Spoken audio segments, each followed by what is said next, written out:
नमस्कार मुलांना. सावित्रीबाई फुले शिक्षण प्रसारक मंडळ संचलित रेणुका हायस्कूलमधील मी सहशिक्षिका श्रीमती पाटील विजय.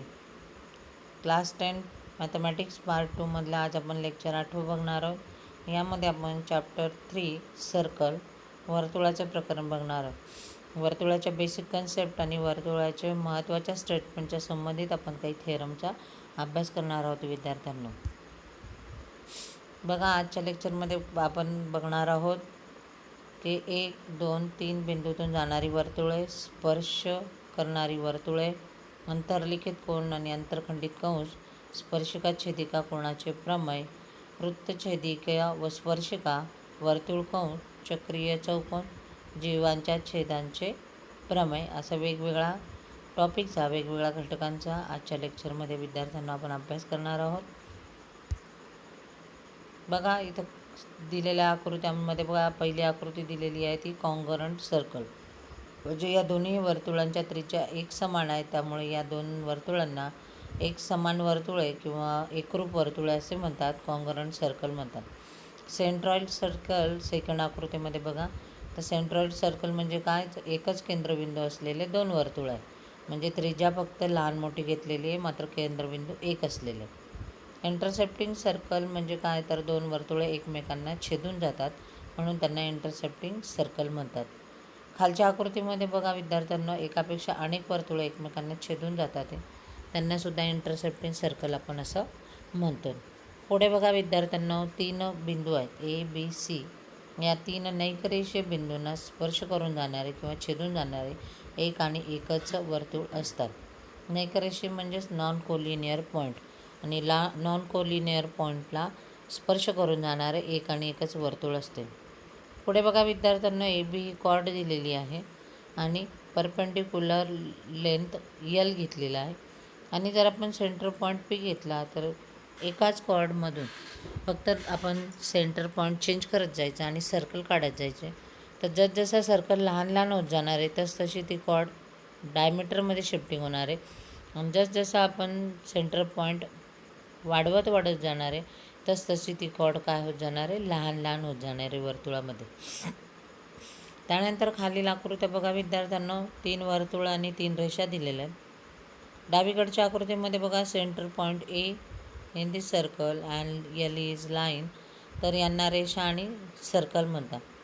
दुसऱ्यांदा बघा, रेषा ही सर्कलला स्पर्श करते, म्हणून मग या रेषेला स्पर्शिका म्हणतात, टँजंट म्हणतात.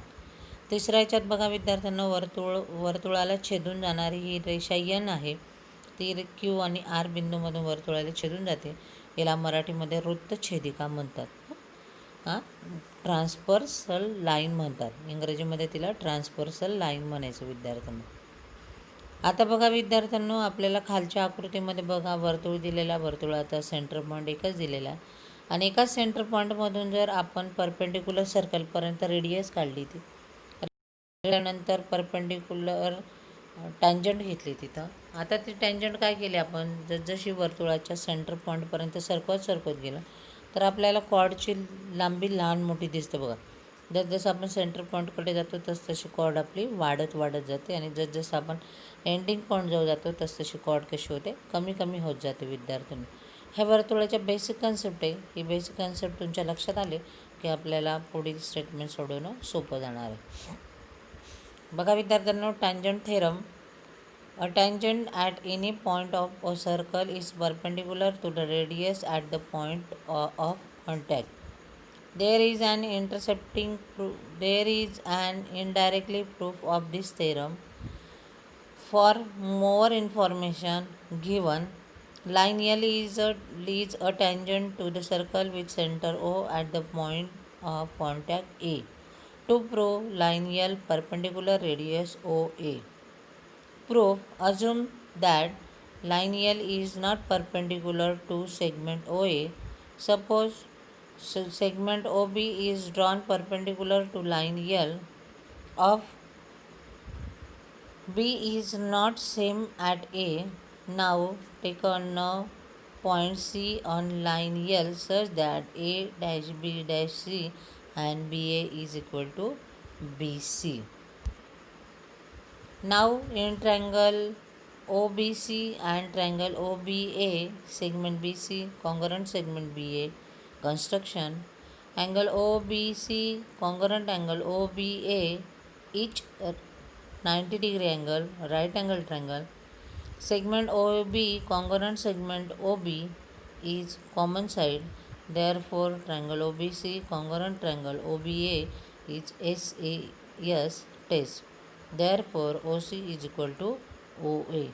But segment OA is a radius. Therefore, segment OC must also be radius. Therefore, C lies on the circle. That means lineal intercept the circle in two distance point A and C, but lineal is a tangent given. Therefore, it intercepts the circle in only one point. Our assumption that lineal is not perpendicular to radius OA is wrong. Therefore, lineal perpendicular radius OA. बघा विद्यार्थ्यांना, स्पर्शिका छेदिका प्रमेय आहे. वर्तुळाच्या कोणत्याही बिंदूतून जाणारी स्पर्शिका तो बिंदू केंद्राशी जोडणाऱ्या त्रिज्येला लंब असतो. हे प्रमेय अप्रत्यक्ष पद्धतीने सिद्ध करता येते. बघा विद्यार्थ्यांना, अधिकच्या माहितीमध्ये पक्ष ओ केंद्र असलेल्या वर्तुळात रेषा एल ही बिंदू ए मधून स्पर्श करते. रेख ओ ए ही त्रिज्या आहे. साध्य रेषा एल परपेंडिक्युलर म्हणजे लंब त्रिज्या ओ ए. सिद्धता. समजा रेषा एल ही ओ एला लंब नाही असं समजलं. समजा बिंदू ओ मधून जाणारी एल वर ओ बी हा लंब टाकला. साहजिकच बिंदू बी हा बिंदू ए पासून भिन्न असला पाहिजे.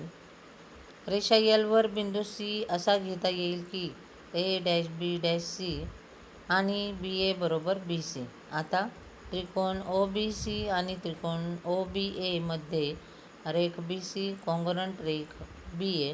रचनेनुसार angle O B C congruent angle O B A प्रत्येकी 90 अंशाचा कोन म्हणजे काटकोन.